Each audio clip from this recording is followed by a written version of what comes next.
I'll start with a poem called The Meaning of Life, which I'm always trying to gnaw away at what that is. I have 3 children, ages 14, and 2 11-year-olds currently. They're the same age. So my life, especially during the pandemic, was comprised of being at home with kids, which just the journey of motherhood has informed a lot of my poetry. So here's this poem, The Meaning of Life. It is here, somewhere, in this old pancake shop at the corner of 34th and Atlantic, or so I tell myself, this Sunday morning, early October, all 5 of us shuffling in with our nice clothes, bad breath, and gnawing church hunger. Outside, the tides are swelling, waves slapping the ledge of the boardwalk, wind pressing so hard against the restaurant doors that customers can't get out. It feels like a sad defeat to accept it's not out there, somewhere at the rugged slice of horizon where cargo ships come and go freely. But it is here, too, in this warm, sticky room full of people just rolled out of bed or never went to bed, dark circles under our eyes as we look at each other across glasses of ice water and orange juice. Perhaps this is life's greatest trick, like the moment Dorothy is told that all along she could have clipped her own heels to get home. This is the moment I must learn to wake up at my own table. Meanwhile, the food comes. The waitress returns with her burnt pot of coffee, not asking if we want more, just filling. I slice the children's stacks into small square bites and build a dam to block the too much butter from engulfing the entire plate. Sugar packets litter the tabletop like confetti, a game the kids play to pass the time. Before the pancakes have uncurled in their small, ravenous stomachs, they have slithered out of their chairs, hands deep in the plastic jar of Dum-Dums at the checkout counter. They fight over who gets the cotton candy flavor. Left behind are the Pops with the mystery wrappers, their dark maroon question marks never answered.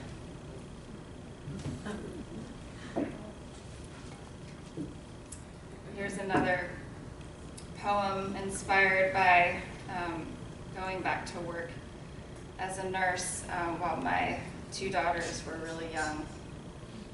It's called Negligence. What happens when we care for the hearts of others is 2 things. We become better, and our world falls apart. Please tell me there's something ugly on the outside that still has a good chance at life.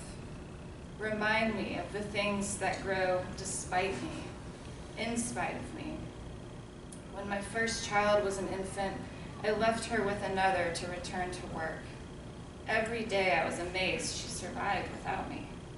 And now my daughters, with their wild, tangled hair and mismatched clothes, go into their world and have themselves a promising day.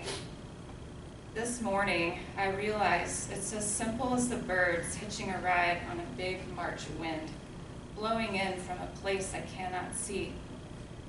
It's as simple as the robin perching his warm copper chest on a tree outside my window.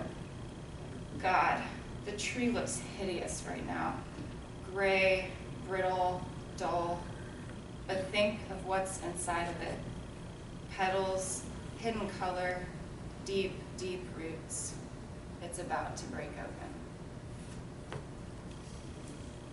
open. All right, this is just a little poem I wrote during quarantine. I was so sick of seeing the same ordinary domestic images every day. And finally, when things were opening up a little bit, I told my husband, who came with me today, sitting over there, I've got to get out of here. I'm going to kill the children. So I went away for 2 nights at a hotel, and then I came home, and this poem came out of me. It's called Joy. After a weekend away, I enter the house and breathe its invisible scent. I see the ceramic bowl of oranges sitting on the counter, just as it did last week. And there in the swivel chair, my teenage daughter's face shines in the light of her phone screen. Up the flight of stairs, dust and dog hair huddle in the corners of every landing. And my mind thinks the very same thought as it did 3 days ago. I must clean this. In the bathroom, a light pink rim appears where stagnant water meets the porcelain bowl. And on my bedside table, the same old rings of coffee stain the chipped white wood. Imagine leaving your life and returning to it, like an objective observer. Imagine looking around and deciding that if you could choose anything, you would still choose this.